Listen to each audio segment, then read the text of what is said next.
Can we start that over again? I'm sorry. My nose started tickling. Just delete that.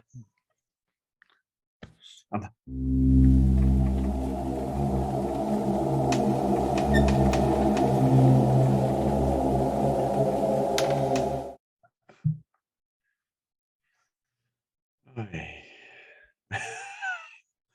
You guys just missed an awesome joke. Well, I'll let you try to do the retelling if you want to say something, but No. but anyway, it was something about picking your nose, right? Yeah, sure. So oh, just a few more. I was up until like 3 this morning working on websites for other people, and God, made a huge amount of progress. One was for a young woman in Africa who has no technology available to her, no training to support what she wants to do, and I've been doing a few things along the way to kind of help her on her journey, and I mean, I asked her the other day, and because she and her community of women, they're single young mothers are doing this empowering thing where they're crafting baskets and bowls out of colorful reeds and things like that, and then they've got other products too. But so I just threw together a website for her last night and sent it over there, and so now she's officially in business. So cool. And then I had somebody else I'm working with who's got a book series they're writing, and I just I needed to give him a framing for our conversation, which will happen to be later today, actually. So anyway, I'm here, I'm awake, I'm present, and happy to serve. How can I help? Or what can we talk about? Or what is it that you think is important today? Well, we can let everyone know that we are in the process of learning how to edit our first video. And well, we're learning this tool. Yeah. And which is kind of got some wonky things going on with it. So we got to. Right. And at this point, we don't at this point, we don't have any videos on YouTube yet, but right. Also at this point, if you're watching this and you've watched all our other videos, we have some videos up on YouTube and we finally figured it out. But at this point in our timeline, right, we haven't got it figured out. I feel like we're trying to tell the story in a sci-fi movie. But it's interesting, right? It's like yeah, it is interesting. So what we're really doing is we're saying, by now that you're hearing this conversation, we've licked the problem in all likelihood. So we'll just describe it though, is that we have this video editor that in many ways is very good value. Then we get this one little thing where we're trying to clip out one little 1 second piece of the video. And for whatever reason, and right, I'm doing that too. And if for whatever reason, it seems to want to remove more than 1 second, and then we can't figure it out. And we've got messages into the software engineers, and we just this morning got a response that wasn't a response. We have no idea where's the message that they were supposed to send us. We have technical difficulties. Well, in this case, I feel like it's something with the product that we have to be told about. Here's the trick that solves that problem, because it's not an obvious answer. Yeah. So and we also attempted to also basically Brian and I got together behind scenes and tried to edit out names in our very first video. So that's not something we recorded. It's something that later on down the line, we could probably show people how that works. But we're really just, and I know the software works because yesterday or late last night, a friend of mine was on a news show, and he wanted that to extract out of his appearance on that news show his part that he attended,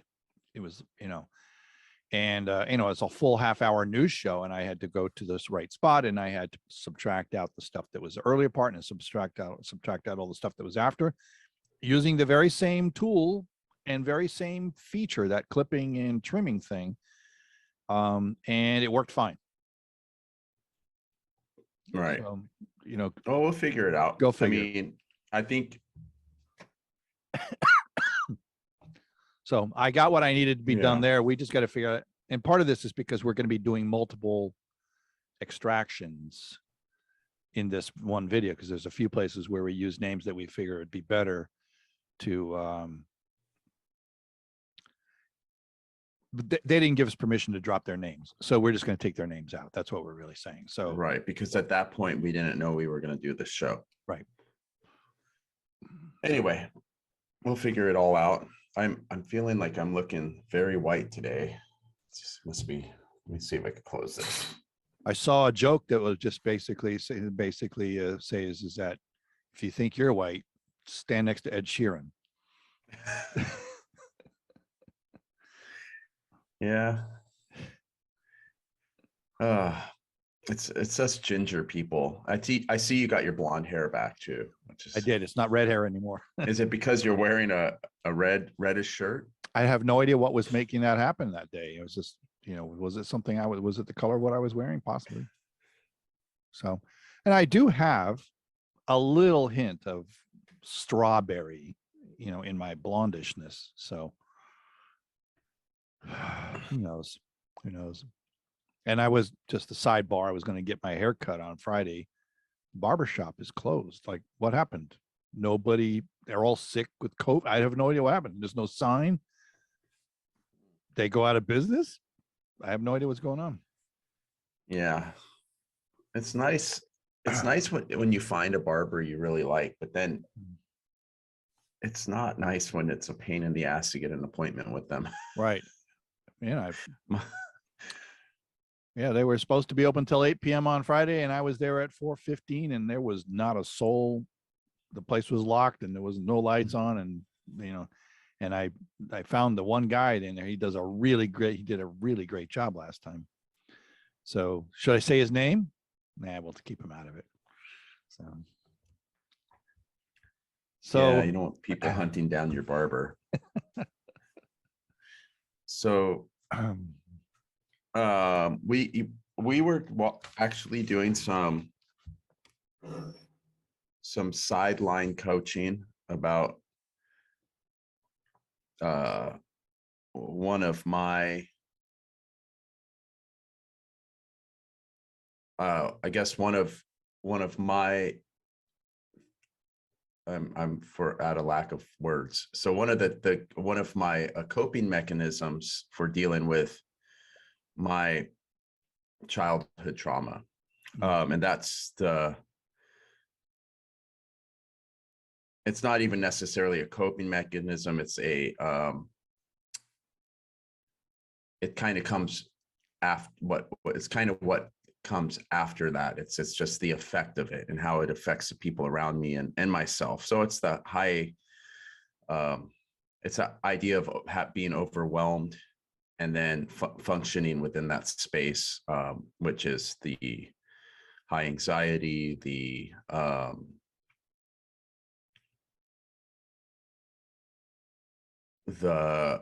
what's the other word? The urgency that I tend to live my life with. Mm-hmm. And so you had left me with a homework and to contemplate the phrase, let go, let God. And basically start to recognize when something non-positive is happening and the all direction impact of that. When something positive happens, take note of the all direction impact of that. And then recognize when you're able to let go and the all direction impact of that. So, and you kind of threw out this tagline, let it go so you can go. Well, that was kind of something that came out of an early conversation of ours. Right. Maybe we weren't even, I think we didn't actually say that last time because you were like, I don't want to, maybe, I don't know. Who knows? It doesn't matter. We didn't record it, but now it's out there. It's out there.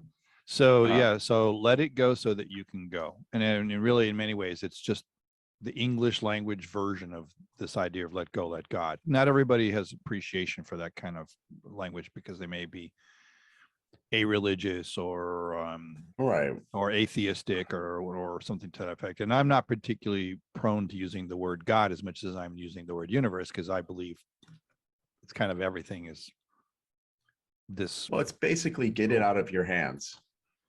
But ultimately, and in fact, I have client work I do all the time, which is about in order to have control, you need to give up having control. Yeah. And control is a survival instinct thing. Because steeped in that, though, is if I'm seeking to have controls, I'm not trusting that things will work out. I may not be standing in my own power. And I'll just let those two of the four things I commonly talk about, which is these core values. But but if I need to hold on to controlling things, it's because I don't trust that without my control, things will be, I'll be safe. And you know, and I have, you know, even before I had this kind of consciousness about what things are, I've had the pleasure of kind of like sometimes just rolling the dice and seeing where they go, type of thing. Probably the best imagery, like I'm a gambler or something. But you know, there have been times when I just when my wife and I we were fairly newly married, and there was an airfare war going on, and TWA was giving her out round trip tickets to Paris for $200 out of JFK or Newark. It was Newark, actually. And nope, maybe, I don't remember, JFK probably, because now I think about it, it was TWA, so it was probably out of JFK. So anyway, to make a long story short, I bought the tickets. I made sure that my wife got a passport. I told her to pack like she was going to New York City, because it was kind of a surprise where we were going. So it was an adventure for her, and it was kind of fun giving her this opportunity because she's very interested in controls. And so it was a good lesson for her and a good lesson for me. And very, very important for this discussion is as we landed in Paris, and she goes, "Where are we staying?" I said, "I don't know yet." I hadn't booked anything. And we found a hotel that we stayed in for a couple of nights. It wasn't the most comfortable hotel, so we went to American Express because I was a big American Express user, and said, maybe you could help us find something that's a little bit more comfortable for people who are spoiled. And for not a whole lot more than we were paying for this sort of divey place on the left bank, we ended up in the center of Paris, across from the Opera House. And it was a small room, but we were comfortable in that room. And we stayed there for a few more days and had a great experience. If I had planned all those things out, I don't know what kind of experience would we have had, you know, that kind of thing. And you know about somebody who was journeying in my life for a little while, won't name names. That person had to have every detail of every moment understood. Oh. Every bloody second of a travel experience had to be like where you're going to stop at what time, what you're going to do, you know. And I may be exaggerating the depth of it, but not by much. It drove me nuts because I'm just going, it'll work out, don't worry, stop, you know, like. And so you could see there was some different energies in this approach. And I can't tell you how many times when I was traveling on business is that I would not know where I was going to stay because I wasn't sure how far in my journey I was going to be. So I would never book a hotel in, say, Syracuse, New York, not knowing whether I was going to get past Albany that day. And so often I was booking hotels from the road when I was getting to the point where I knew I needed to stop. And for maybe two exceptions, that always worked for me. Yeah. Although one time I needed to stay, of all places, in Albany, New York. I just mentioned that name before. It's just why I picked that name, I don't know. And it happened to be during the the bar exam for law. Oh boy. There wasn't a hotel room within 100 miles of Albany, and I was dead tired. So, Yeah. Wow. so anyway, sometimes that backfires anyway, but not often. And it was just Well, I mean, another adventure, you know. the only thought that comes to my mind when with everything you've said is it, and this could easily be thrown up as like a defense mechanism. I could see it coming out of my mouth, but it's like you have these plans that you have set up. Like we're going to go here, then we're going to go here, then we're going to go here. And then something happens that changes those plans. Mhm. And it's like, does your world come crashing down because it didn't go the way you expected to go? But then the defense mechanism part that I'm saying is, well, like, how can you just not plan at all? How can you? Yeah. And I get that that's an extreme. And even like, I realize that it's not, that's the control part of it. You can, sure, you can plan, you can prepare for a test, you can be up, you can do what you have to do to, you know, it's like you can set yourself up to win. Yep. But life is not going according to what you want. It's probably, if we're talking about God, the universe, always going to throw at you what you need. Okay. But it's not going to give you what you want. And so that's where the control, that's where you have the, you know, the let go. I guess let go, let God, let the universe, just let it go. Right. Part comes in. And so I think it's the resistance to change that keeps us, you know, that's kind of a safety mechanism. It keeps us kind of like, oh, I don't want anything to change because I'm in the safe little cocoon. But the only way you can grow is through change. Right. And I think that change is, I used to say that I really loved change, even though I've been a good example of how I don't at times appreciate change because of the control that kicks in. But I used to say that I love change because it does symbolize growth. And one of the things that I've always kind of felt personally is that our gift, one of our gifts, and something that's just absolutely a beautiful opportunity for us as human beings, is that we have the ability to change and can change ourselves, our mind, a decision we made. In most cases, I mean, I'm sure there's very specific situations where that doesn't apply. But if I say, you know, I mean, I've touted things so many times where it's like, I need to learn to stop doing that and just realize that that can change. Right. And I think about people who are so stuck in like an idea. I feel like it really goes into that conversation, and you can give some context to this, but that you're having with Marianne about otherism. There's like, there's these ideas of the generation after generation of generations. We don't like those people. So just so people know what we're talking about, Marianne is one of my conversation partners and guests on a video cast show I have called $1 Million Feeling.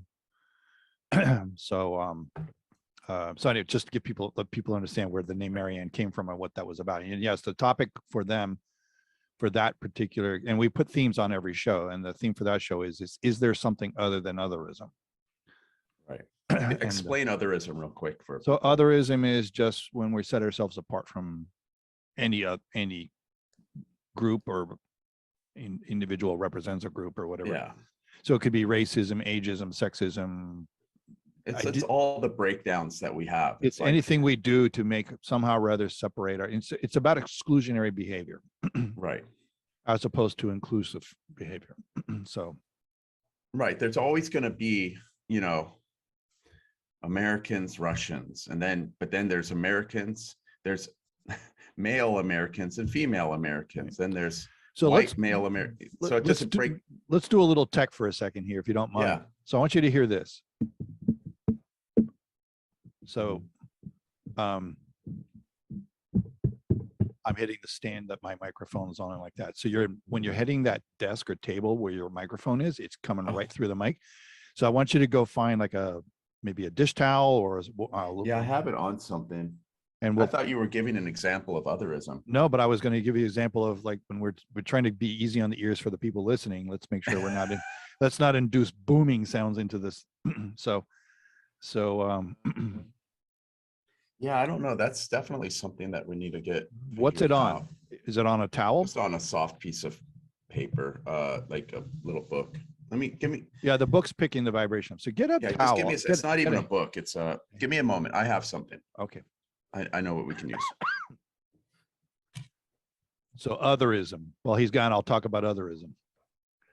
So it's just that where we somehow or rather set ourselves apart from any kind of anybody else in the human, or for that matter, the animal kingdom. So could be patriotism. By definition, we're setting ourselves apart. Okay, that might work. It's I think it's damp, but it's a pot holder.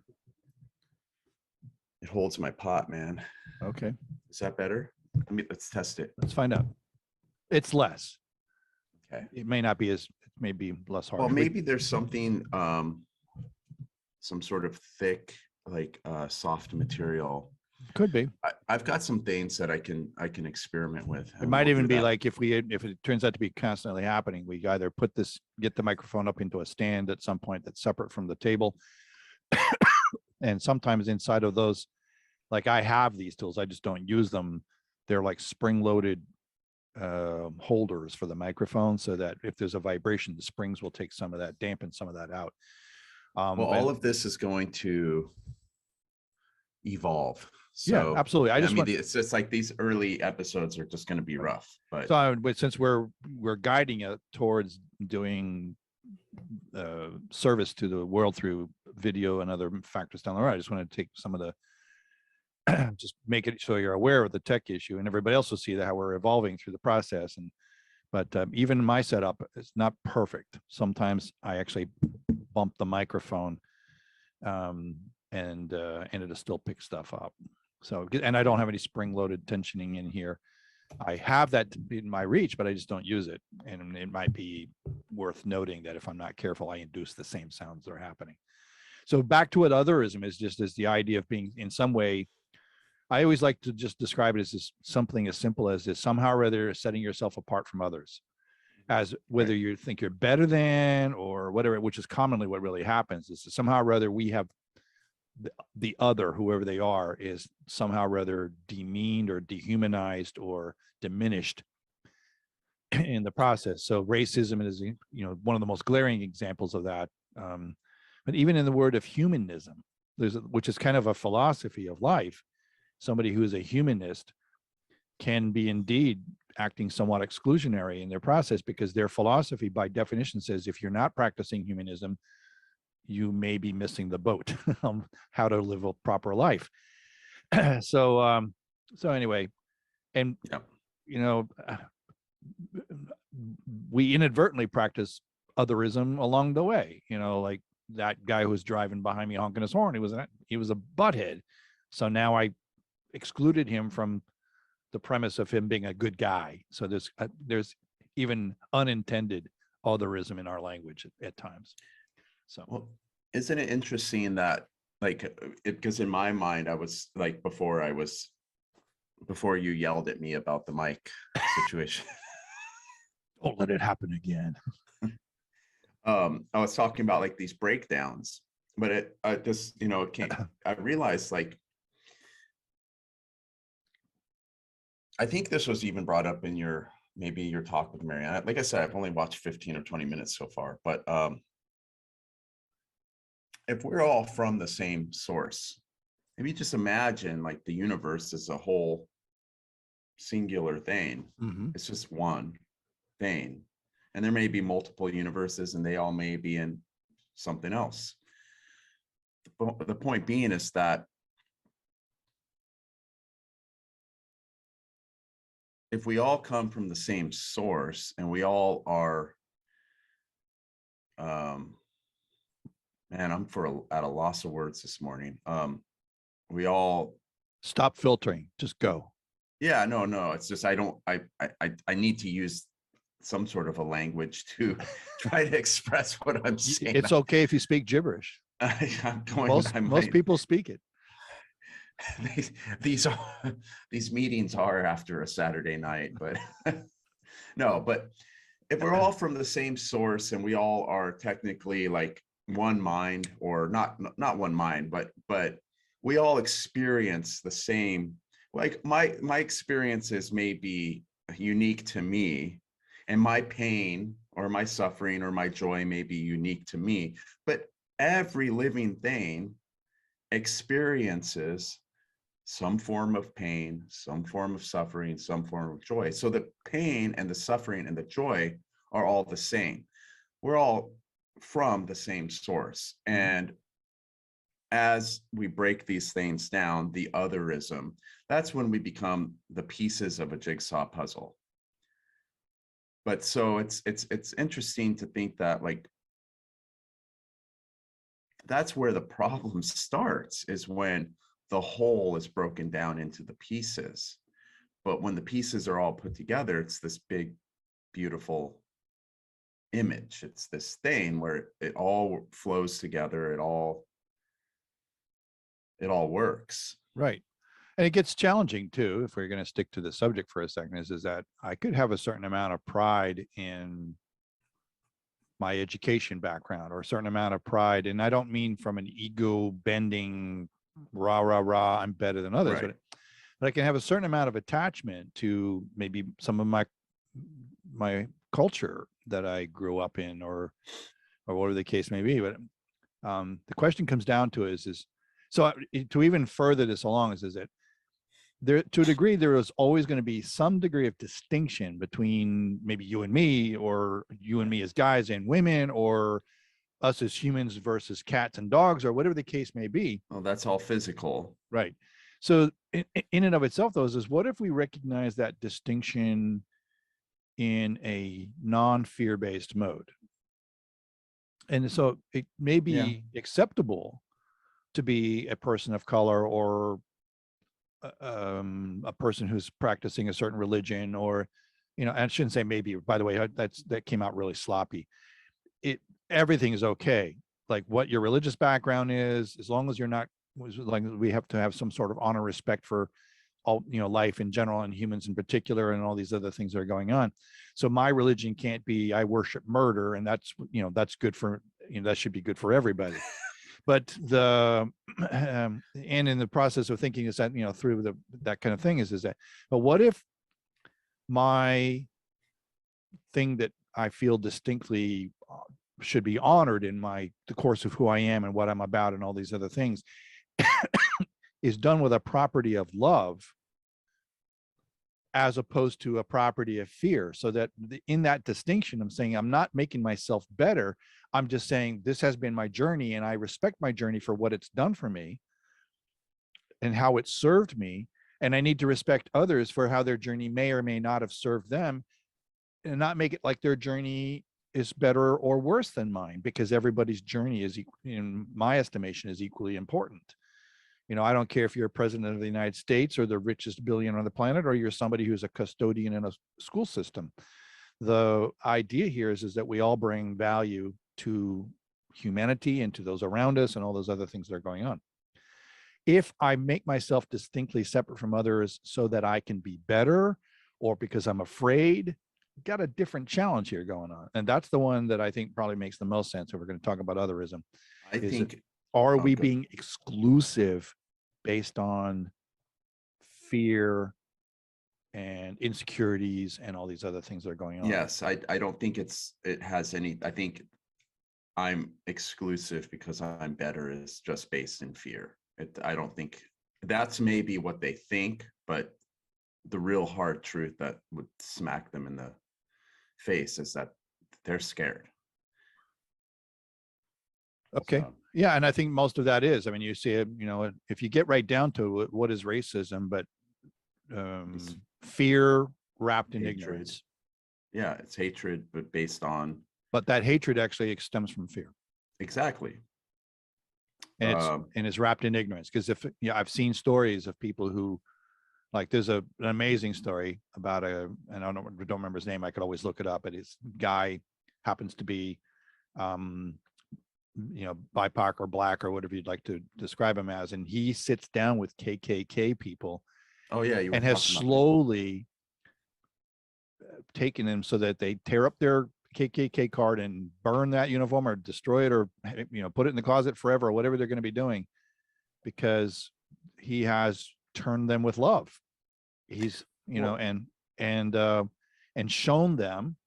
Unfortunately, they should be able to see it for themselves, but he hasn't gone in with his own version of otherism and fear to actually share with them the narrative or the ideas is that we are all human beings and we all can do some amazing things together, and that there is no reason to be running around with hatred attached to fear and ignorance. When in, you know, and he erases the ignorance thing by virtue of showing up in love all the time. And then people go, oh, all this time I thought I was justified in my beliefs, and my belief doesn't meet the measure of what I was living by before. So, well, and that's beautiful. And I mean, I think it could go so far as to say that, I mean, you have your two, I don't think they're polar opposites, fear and love. I think that love encompasses everything. And I believe that there can be a fear. I think it can go so far as to say that there's that what people are fearing in a lot of cases is a warped idea of what love is, and they're fearing love. Like, if I love this person, they can hurt me. that's definitely certainly that room, that possibility. But that, you know, I was just discussing this earlier with one of my clients, is that kind of love is conditional. Exactly. The It's real, not really love. yeah, the real challenge here is for us to experience a love without conditions, which I kind of think from the long term, the long arc of our lives, that's what very much part of the journey is about. There may be other factors, but that's a huge part of it. And the idea is if I am afraid to love, I put conditions on what love is. You know, that love can never stop. That love is, you know, with those, you know, and it's not true. Somebody could pass away on me, and that may have the exact same feeling as if they left or divorce or whatever other thing you would put on it, because loss is loss. Right. So yet, if I put the conditions on love is I can't love because I'm afraid of getting hurt, then you've suddenly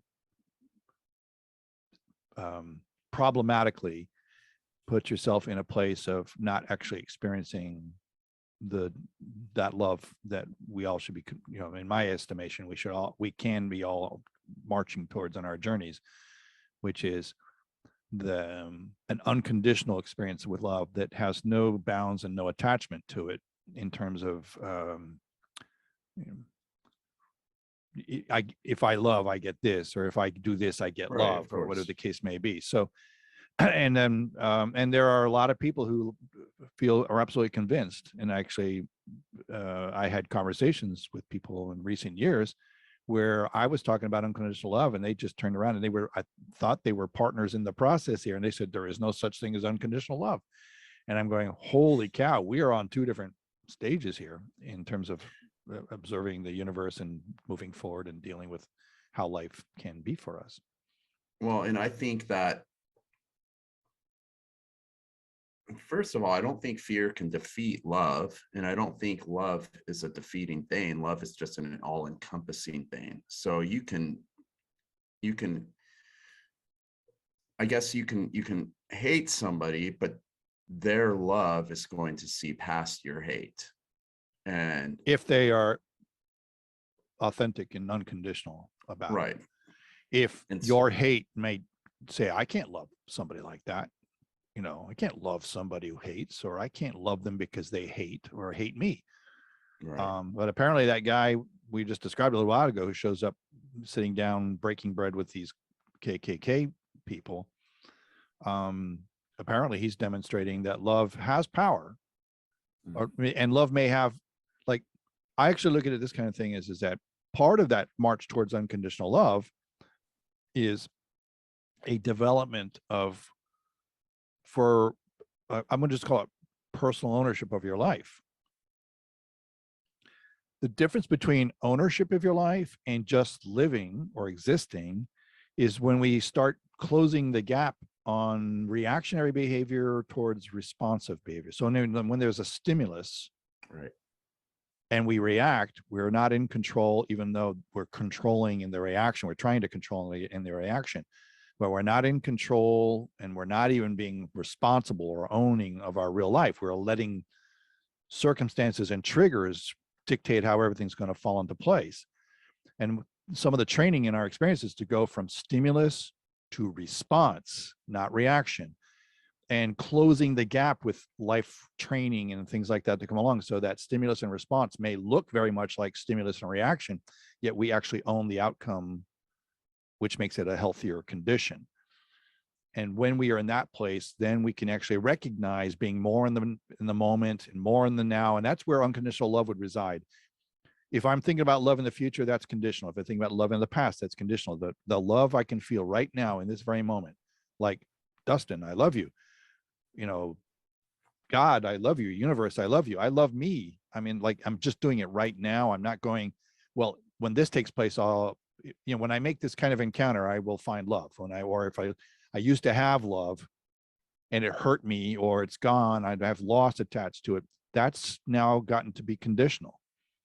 So the idea is how do we sit in the now moment with love? And that's when it becomes unconditional, because I'm not attaching the strings of the future or the past and my expectations, which is a future thing, and all these other things that go with it. I'm really detaching from those things. And in fact, I think you and I have already talked about this in other capacities or along the way.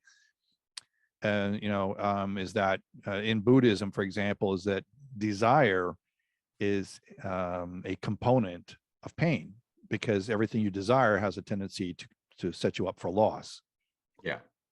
So, so in some sense in Buddha, and I'm not exactly an expert on Buddhism, so please, if somebody knows better, I'm happy to send a missive on the YouTube channel and we'll read it. And I should say is the idea is that inside of desire can be a form of expectation, and inside of that expectation can be this idea that there are now conditions that need to be there to meet my needs, rather than mine just meeting my needs in the moment. So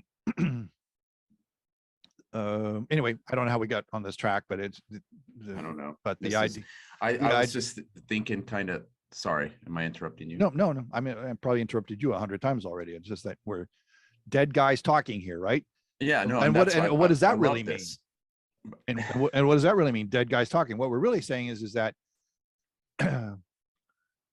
it's a kind of awakening to arrest your current path and take a look at what's going on in the moment. What can we do to understand in the moment our journeys, and not wrestle with, doesn't mean you don't make plans. I mean, going back to this idea of traveling without an itinerary,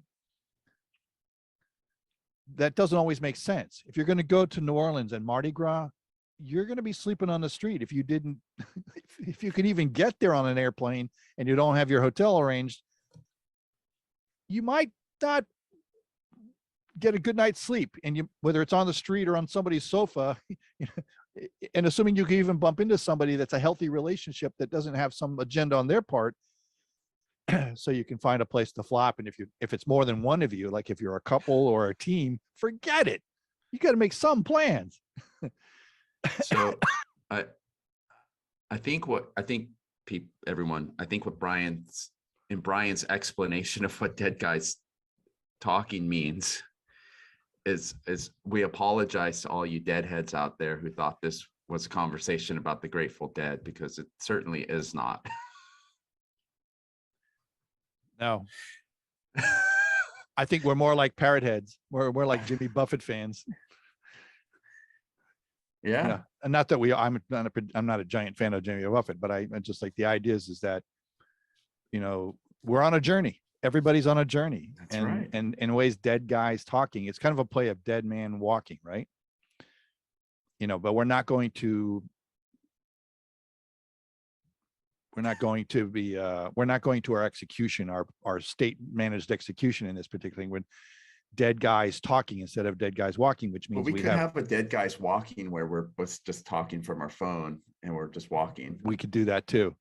I mean, and it's kind of it's also a tongue in cheek. Are we really dead? I mean, because we're exercising. Well, if you're watching this 2,000 years from now, we probably are dead. Or we're in our right. Robot bodies, but or maybe nobody's watching this and we are dead. Maybe we're not and here. We just don't know it. We're not here. It's like the end of Sixth Sense, right? We don't even realize that we're dead. And so it's a play on words. It has a rhyme to it. Dead guys talking, because of the dead man walking type thing, and inside of this it's really just moving from a state of survival to a state of thriving is the sort of the main course of what we're talking about. And that can come in many flavors. And part of this is Dustin is he has the life research and a lot of meritorious components to his journey that make it so he is capable of being an extraordinary coach and showing up in service to people. And there are so many moving parts that Dustin's trying to figure out in terms of how to make all that work. That part of this show is the premise of getting him to that place where the confidence is there and the elements inside of it that will feed that confidence is there, and so on. So that some of it's that. To put things in perspective, I learn from every conversation I've ever had with any person. So this is not about me showing up and saying, okay, we're just doing a download to you, Dustin. Brian gets something out of the conversation too, and that's another reason for the phrase dead guys talking, and not, Brian pontificating and whatever. Okay. So let me tell you about my experience with the homework. Okay. Fire away. Let go, let God, and just, this is definitely going to be a process, because I can reflect back and realize there were probably times where I forgot to let go. But when I do remember to let go, it's very, so it's kind of, that's where I'm at. It's like just remembering, having the awareness and remembering to let go. But in the moments that I do remember to let go, and it's really, those are wonderful moments. It's like, oh, that's out of my hands. I don't have to really worry about this. I do remember one specific moment where it was like, I was just kind of reeling in my head about, I was at work, but I was reeling in my head about the way this guy parked this truck. It was like, we have a very tiny parking lot, and there are two trucks that were pulled into the parking spot, and the guy who chose the middle parking spot, he had only pulled his truck halfway in. So he was blocking the entrance to our warehouse. So I was like, God, this guy's gonna have to move if the FedEx guy shows up, or the UPS guy. And I could see myself having this conversation in my head, like, what a jackass, anytime I see somebody who's taking up two parking spots, or it's kind of pulled into a parking spot and just stayed at the angle instead of just going straight in. And but I could see myself having this conversation, and then this other part of me was like saying, let go, let God, let God, let God. And maybe there's a reason, you don't know, whatever it was. Well, it was just a combination that turned out of several things. It was like the guy that was in the parking spot behind him had a quarter of his truck in his parking spot, and this guy just didn't back all the way up. And it was just like, could he have pulled back a little bit more? He could have, but it was, the whole thing was just funny because I was like, the whole time I knew if I could just let go, I wouldn't have to worry about it anymore. But there was this other part of me that was kind of like, what a jackass, and kind of, so, like, I have this, I'm well within my I'm well within my rights to think this guy's a jackass, because it's like all this bullshit that we justify our feelings towards something was going on, where there was the rational part that was like, there may be a good reason why it's happening, let it go, let it go, let it go. And then when I saw after he pulled out the way the other person had parked, I was like, yep, and there's your proof right there. And what a bunch of wasted energy. But it was cool to have that experience because I can witness myself going through it. And so and then there's the times, like I said, there's times where I was like, oh, I totally could have let that situation go, and I didn't. Other times where I was like, oh, I did let it go, and I could see basically the all direction impact of all of these situations. And I mean, a lot of it had nothing to do with anyone else. Maybe it was the actions of somebody else, and it may have been like, sure, the energy I was putting out into the universe about what somebody else did, like the parking job guy. But I think where I'm usually trying to incorporate, I guess, maybe, or bring some sort of new idea into my being, like this let go, let God, or some sort of new skill into my skill set.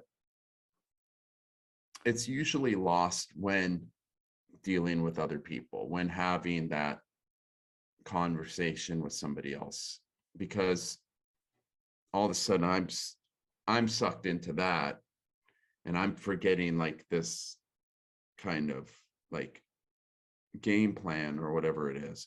And I think that's kind of goes back to the whole control thing. Like, the next time I talk to so and so, I'm gonna use this technique. I'm not going to whatever in that situation, get frustrated but there's kind of that idea that it just, you got to let things flow sometimes. But so I just think that it's going to take a little while, but I have been like bringing a lot of awareness to my energy and my overwhelm and anxiety, and I can see it like almost, whereas at one point it was 90% of the time I was reflecting on who I was being in a moment. It kind of, that distance, that gap has been coming closer and closer and closer to now. I have a lot of awareness of when it's happening. Like, I can be in it, that state of overwhelm or whatever it is, and catch myself and like have that second conversation with myself, like, hey dude, take a breath, just stop, breathe. And then I lose it again and I'm overwhelmed, but I could keep bringing myself back, and I'm getting better and better at that. And like I said, that's why the gap is closing, and it's starting to like permeate my body and my being, that I can be in this new space of just, it'll be okay. Right. Everything will work out. Just do what you have to do. There's no reason, even though you got a ton of shit you got to do and a lot of stuff you've got to balance, there's no reason why you have to do it in a frantic state. It could actually make you less efficient too. So I've done something. Right. I've done something where, you take the app Waze or whatever your preferred GPS app is, and I'm driving 900 miles, say from New York to Atlanta, and you can speed. So you can do 80 miles an hour. You can do 65 highways as the signs authorize, or whatever the case may be. And it takes a long time to get a few minutes gained. It's not like 80 miles, I've gained 15 minutes or 15 miles or whatever the case may be. It takes like a day's worth of driving just to get a few minutes advantage at that higher speed over your destination's estimated time of arrival. And I've played with this over and over and over and over again, just because I'm thinking, okay, now what happens if I do it at 85? Do I close the gap on, shorten that ETA any at all? And it turns out, you're just shaving minutes off the trip. And yeah, it's minimal. And the more you do that, and you could just go, so to do 85 miles an hour, it's very stressful. One, I got to be hyper vigilant. Two, I have to watch out for not getting a ticket, because that will defeat the whole purpose of my speeding. Because to get pulled over, it's going to cost me at least half an hour or more, depending on some money. Money. And so I have to now put time in someplace else to make up for that expenditure, right? And it just, so what's the point? So, and to a degree, when you're on the highway, everybody speeds a little bit. So just kind of go with the flow. This is getting literally into this discussion about going with the flow. You're going to get there when you're going to get there, and you might as well get there in as a relaxed a state as possible, without like weaving in and out of traffic or busting your gut to get someplace to save you 5 minutes or whatever. And in the end, I think it costs you more than 5 minutes, because it probably shortens your life by way more than 5 minutes to put yourself through that kind of stress. Then there's another factor that I've seen in this thing is that I'm sure this has happened to you, where you're at a light, you're a semaphore type of traffic light, right?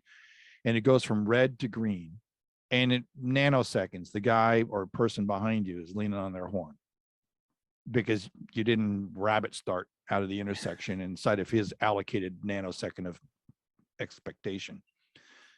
And and then what's that all about?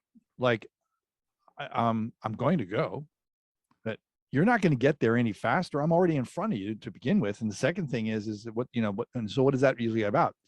It's about somebody's control and their perception of time around that control. And we're getting right back to this very subject of let it go so you can go. Isn't just to go in the current, it's how far you can go, because you get longevity attached to it. If you wear yourself out in the process of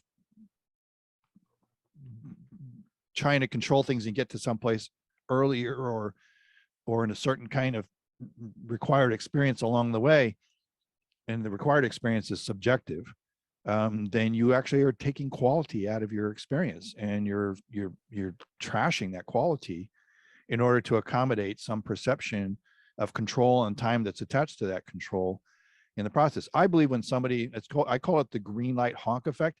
When somebody honks that quickly, they have a really awkward structure with time. Their perception is that their time is better than everybody else's, so therefore they need to lean on you to get the heck out of the way or get going. And then the other part about it is there's something inside of them that feels like they don't have enough time. They're losing time, but ultimately it goes back to, because time always is moving forward. So ultimately it goes back to control. And to sort of specify this, in the world of physics or thermodynamics, there's a concept called entropy. The tendency for things to go from an ordered state to a disordered state, that's entropy. And that's how we make cars run. We take advantage of that thermodynamic effect of heat goes to cold. Heat will dissipate. The energy of heat will dissipate into the colder weather temperatures. That's part of the the process of going from ordered to disordered is harnessing things like, in fact, technically, I'm not even doing a good job of describing this.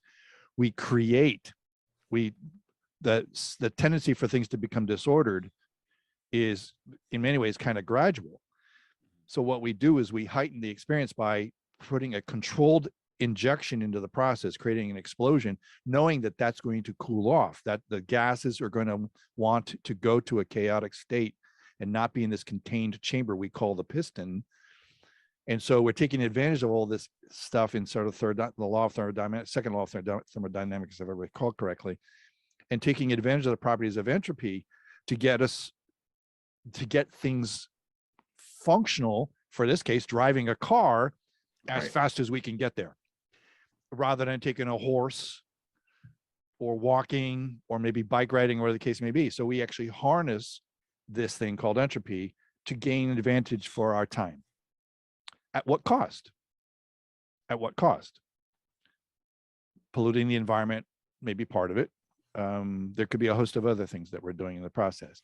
It doesn't, one way or the other, that decay we're talking about, that's going from order to disorder, that's inevitable. I mean, there has been no evidence that we can reverse the process at any point along the way. We can kind of do it in concentrated short spaces, but what we're really doing is we're injecting energy into the process. So we're just taking more energy from that entropy process and putting it into making a car run, or for that matter, we as life forces are in many ways, because of our life, we are anti-entropic in this burst, that we're staying in a somewhat organized state, although slowly, even in that state, we go through the aging process and things start to decay. So where am I going with this whole thing is this: I think that begets an unconscious relationship for a lot of people with time, control, and an unconscious awareness that things do decay. And so we work, that control thing is very often how our mechanism, whether it's emotional and relationships or money or all these other things, is working very as much as we can to overcome that decay. Yet it's inevitable. So if we can just relax about it and just say, okay, it's going to happen, then we end up with different kinds of controls. Right. Time is going to tick no matter what. I can't change the fact that time marches forward in our current understanding of the universe. Can't control that things go towards less or more disorder. That's a property of the universe. And by definition, when I turn into a Karen or a Kevin and get all bent out of shape because somebody didn't blast through an intersection as soon as the light changed green, that speaks volumes about my spending energy in a counterproductive way rather than doing something in a healthy way and saying, I can, if it takes 10 more seconds to get through the intersection, does my life really change? So that's what I mean by let it go so you can go. Be in the flow. So you were talking about driving the whole time. That's my analogy. Well, let me see here. That's my visual aid. Yeah. Let it go so you can let it go so you can flow or go through the intersection when the light turns green. There you go. Let it go. That's going to be our tagline. Hey, can we take a quick break and then maybe get into like where we should go with this next, since we're I'll hit the pause button and then you got to time. do what you do. And then when you're ready, we'll start it up again. Tea time. Okay, Stan, I'm pausing now. Okay. Well, I was just reflecting on the tirade, the vituperous tirade I just projected out there. And I wanted to add one more thing to this idea before we go off and to talk about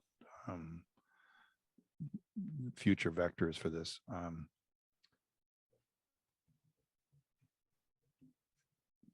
When we get into that state where, and it, you know, despite everything I know, there are days, it seems to be increasingly rare, but sometimes there are days when you just don't show up in the flow, even if you're aware of it and can commonly ride inside the flow.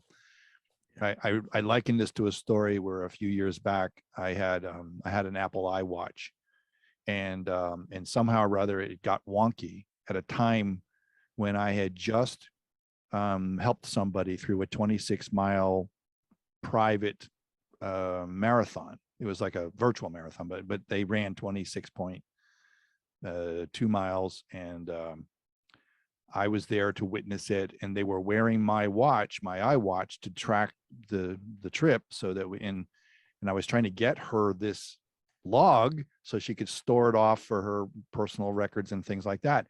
And all of a sudden, I couldn't retrieve the information. My iWatch was getting all wonky. And I'm still wearing that watch right now, so it was just a temporary effect, whatever it was. And I had taken my car. I had scheduled on the 2 appointments, 8 o'clock in the morning to drop off my car for service at the car dealer. And I get a loaner car from them at that time.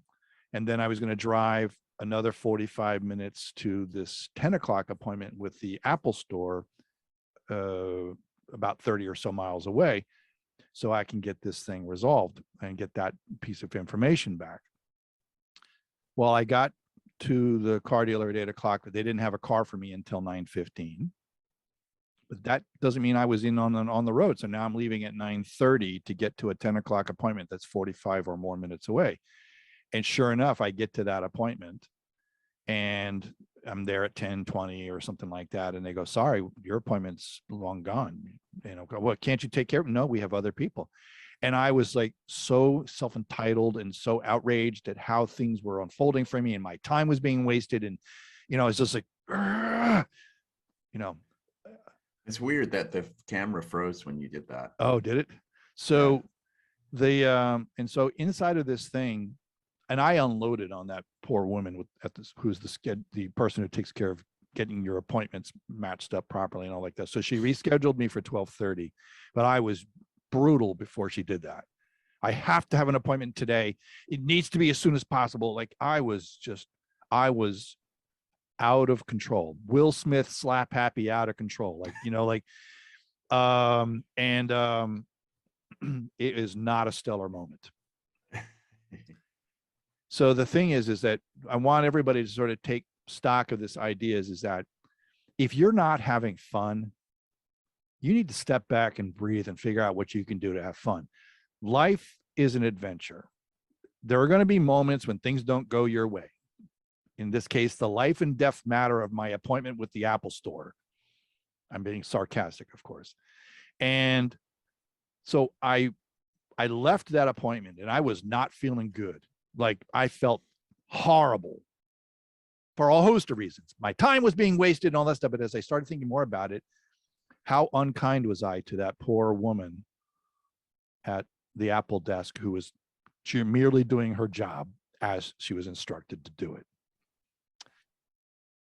So, and on top of this, by the way, I left my house without a belt. So now I'm shopping in this shopping center for a belt and I can't find a belt that I want. So things are just nuts, like crazy, so if I take a breath and I'm going, I'm not having an adventure right now.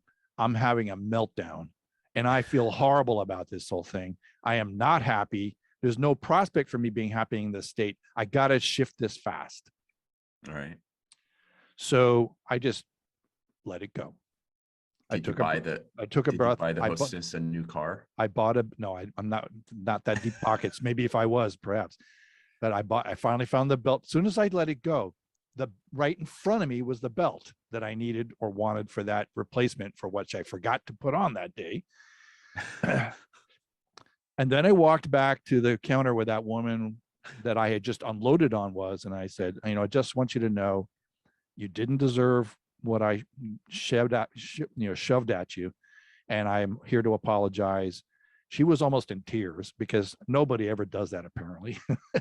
She gets these Karens and these Kevins, and her day is now measured by how many of those are going to show up, So, and then I walked across the street and I ordered myself some lunch because it wasn't supposed to happen until 12:30. And wouldn't you know it, I'm in halfway through lunch and I get the alert. Oh, we can take you earlier. It was a text alert. So I had my lunch thrown together. I shoved cash on the table to go and went across the street. And the rest of my day went in what I consider my normal, life is fun or more fun or life can be fun thing. But I had to unload myself of that energy and bring myself into the moment. And then also make sure I was making amends for all the stuff I had done, not because I was in fear or anything like that. It's just because I went back. The kind thing to do, which is a in the now thing, is to go back and make sure that person's not wearing my crap for the rest of their day. Yeah. So, so that's where I was going with this thing, is that we should be looking at life as an opportunity to enjoy it, whether it's fun or adventurous all the time, or whether it's just maybe a moment with a quality relationship that maybe, and maybe even something where we're just learning or something at the moment. And learning can be fun, by the way, and learning should be fun. The idea here is that we take that loving approach of saying, I am not going to let my day turn me into a dark soul. I'm going to do whatever I can to make sure my day is going to be enlightened and relaxed and breathing. And the best way I can do that is to get back into the flow. And the best way to get into the flow is to decouple myself from the idea that the world revolves around my needs.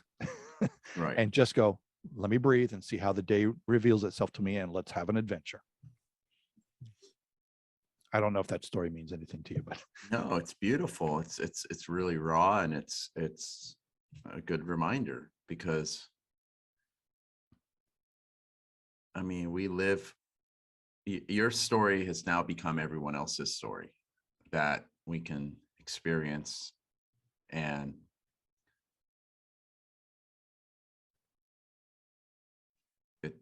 learn from. It's yeah. But and here's the cool part too, is that when I was younger, I had lots of those days. Yeah. Where I was a jerk. And as I've gotten older, they're actually increasing, they're pretty rare and increasingly rarer. Why is that? Because I'm not attaching myself to the same things I attached to when I was younger.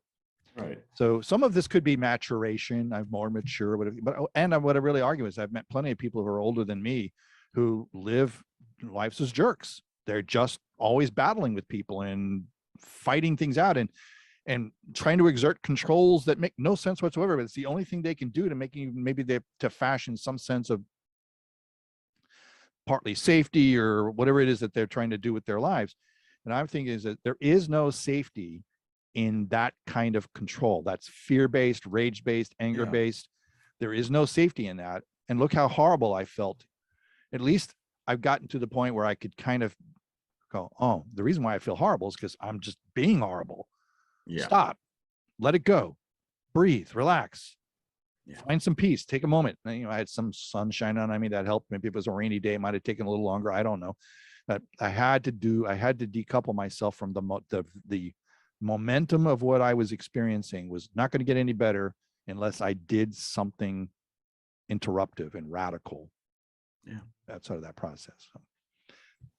So that's where I was going with this. When you're in the flow and things aren't going smoothly, treat it as an adventure. Don't let it rattle your day. Like, okay, I'm late for an appointment. Let's see what happens. Well, and it's really nice to be able to reflect in that moment and just laugh at yourself. How ridiculous. I was totally ridiculous. Yeah. I was what they would call today a Karen. I was having a Karen moment. Picture your 3 or 4 year old self having a complete fucking meltdown. Right. Because anyway, well, we gotta start getting towards the end. This is very interesting. I want to keep bringing a lot of awareness to this. So we kind of have two things on the coaching realm.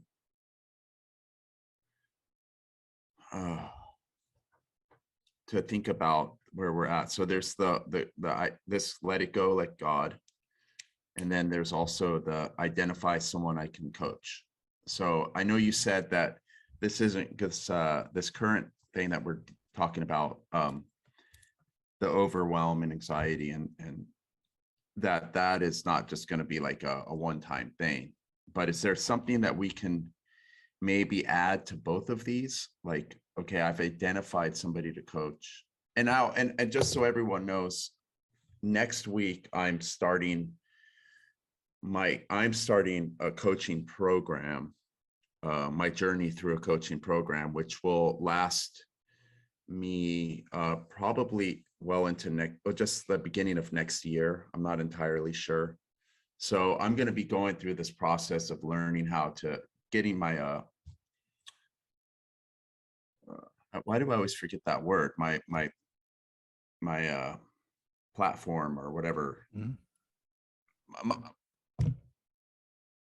What is the word that I always say, like frame, my whatever, but it's a coaching program. It's a program I was lucky enough to And to put it in perspective, have the this is money to afford, basically. one of the programs that are out there that's attached to a larger organization that's responsible for making sure that people who are going through this training process have met certain milestones Yeah. and understand those milestones in such a way that they can get certifications. So what Well, we're doing here is yeah. we're doing this kind of like life research discussion, and what we're doing now, because as in the work that I do as a coach, I don't give a crap about credentials. I'm more interested in the results. But the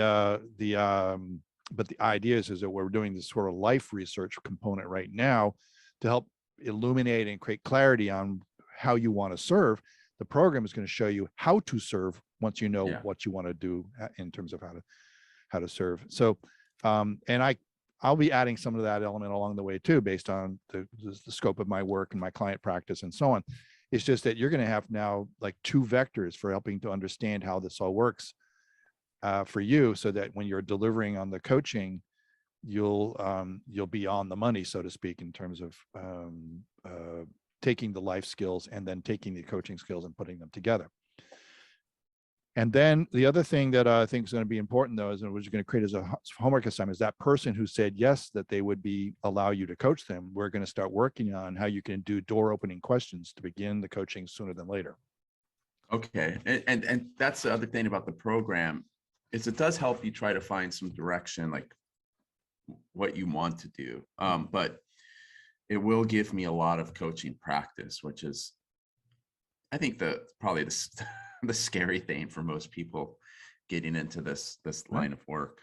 Yeah, when I was just studying hypnotherapy, you had to find you need hundreds of hours of time, unpaid time for that matter. Yeah.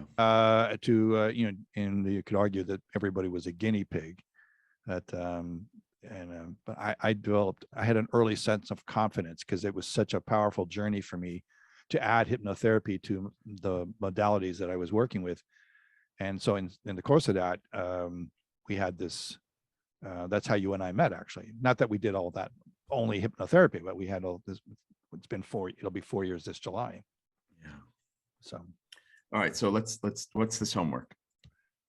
Oh, if you're going to do the homework, then I'm going to say, go ahead and schedule with him sometime, starting in May, probably, but schedule in advance. I said, since you said yes, I would like to get started. And then I'm going to hand you, not today, but I'm going to hand you these questions that you can use to create. If in case you haven't noticed, it really should be a conversation and not somebody sitting there doing talk therapy on themselves. Right. And inside of that conversation, you start to figure out where you can guide them to start figuring out what the scope of their experience is going to be in terms of healing from you being a coach. And inside of that, and healing doesn't always have to be emotional and mental health. It could be a physiological healing. It could be maybe I'll become a better leader, and I have the kind of healing that makes me show up in my business practice better, or whatever the case may be. So. Right. So schedule an appointment with him in May. Mm-hmm. And then is that it? For now. What about a homework for the contemplate, let God go, let God, just continue? Yeah, you don't that's already a mouthful, is just being mindful of how those things are showing up for you and being mindful. The only thing I would add, and you kind of said it earlier, is if you get into a moment like I just described, Brian had, talking about myself in the third person, but like I had when I was dealing with my Apple store experience, is what is a good interrupter? And it's really Yeah. a breathing is an excellent interrupter. Oh yeah. So let's. So I'll just put remember to breathe, because that's really that taking the breath. Right. I think it's, God, it's like remember to breathe. And breathe conscientiously. Right. Like, And then I pay would attention say, to what it's like to take that breath in. What is so it I like would to say, I would say there's like steps to this though. It's like remember to breathe. Then there's right? Well, breathe. if you want to add to that, belly breathe, diaphragm breathe, not chest breathing. A lot of people, although it's still diaphragm induced, but Yeah. like there's a big difference between I'm going to hold my stomach. I'm using the amplification of my chest to move the diaphragm to pull air in, and it's really a very restricted, fear-based kind of breathing. Yeah. So You're everyone holding just, everything up here. When yeah, you let your breathe belly from the belly. expand. Let the diaphragm go with it so that you're breathing that way. And then if you really want to just be conscientious about this, you breathe in through 4 seconds, you hold it for 4 seconds, you exhale for 4 seconds, compressing that belly, and you hold the exhale posture for 4 seconds and just keep on squaring that. And Say that again. What it's so you in breathe for in, breathe in over 4 seconds with that belly expansion. Yeah, that's I couldn't remember the numbers, so I was doing that the other day. Right. It really helps. Breathe in for 4 seconds. Right. Hold it for 4. If you need to modify it, if anybody's listening and holding for 4 is hard because they have I've heard different ones. cardiac issues, then just do 2, because 2 is usually very achievable. And then it's let out for. And then breathe out over 4 seconds or 4 count to 4, and then hold that for 4. I've heard that you can like breathe out for 6 seconds. There's like there's different ones. I don't know that there's really hard and fast rule, other than the ideas is you're being conscientious and paying attention to the breathing, which brings you into the now. Not to mention that there is a kind of healing that takes place when we're in between breaths. That's why it's good to hold it for a couple of seconds on each end of the process, because that's where we're really paying attention to being in the now. Because when you're holding your breath for 4 seconds and then exhaling and holding your breath for 4 seconds, that takes effort. So it completely brings you into the now. It's a beautiful way to do a state interrupt on something that's been going on in your journey. And what I was saying before, you're talking about the seconds, is I was saying there's steps to this, and I believe they are: remember to breathe, then breathe, and then remember to breathe, and then breathe again. Because I always remember to breathe, and then I'm like, okay, I'm good, and then I'm back in it. Right. So yeah, right. Great. Okay. I mean, the whole purpose of this thing is to get you into the present and decouple you from all those conditions of the future. That's usually what's getting us all riled up. Is something? It could be triggered from the past, but something in the future is bringing us this high level of anxiety and all these other things. Or overwhelm is even kind of a future thing. So we're like going, how am I going to get through this? Still has a future component to it. So just breathe, get into the moment, maintain that using your ideas, realize you need to stay there, and then breathe again. And so on and so on. It's not taking 30 seconds or 60 seconds. And I would do that 3 or 4 times, by the way. That's that thing we call squaring, 4, 4, 4, 4. Do that 3 or 4 times. It's a way of being very forcing conscientiousness into your breathing, which also forces conscientiousness on being present. And then I'll just put as the 4th step of breathe in, hold out, and then do it. What is the other way to do a state interrupt is a slap. I'm just kidding you, by the way, but it's just